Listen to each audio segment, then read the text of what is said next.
আগামী 13ই মে বীরভূম এবং বোলপুর লোকসভা কেন্দ্রের নির্বাচন। সোমবার সিউড়িতে জেলা শাসক অফিসে মনোনয়নপত্র দাখিল করলেন তৃণমূলের দুই প্রার্থী।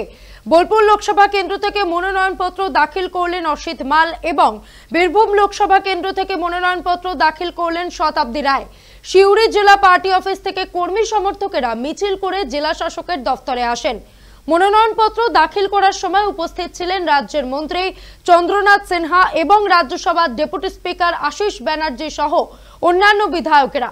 মনোনয়ন দাখিলের পর জেলা শাসকের দফতরে দেখা বীরভূম লোকসভা কেন্দ্রের জোট প্রার্থী মিল্টন রশিদের সঙ্গেও সৌজন্য সাক্ষাৎ করেন তৃণমূল প্রার্থী শতাব্দী রায়।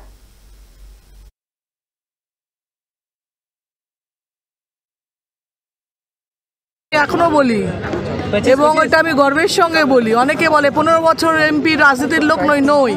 আমি মিল্টন আসছে শুনে দাঁড়িয়ে রইলাম, আমার হয়ে গেছিলো কাজ। আমি তাও 10 মিনিট দাঁড়ালাম, বললাম মিল্টন আসছে, বললো হ্যাঁ আসছে।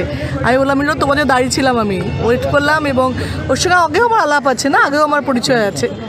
তো ও প্রার্থী হতেই পারে, কিন্তু আমি যখন দিশার ওর চেয়ারপারসন ছিলাম তখন ও যখন মেম্বার ছিল তখন ওকে বলতে দিতাম বলো বলো বলে।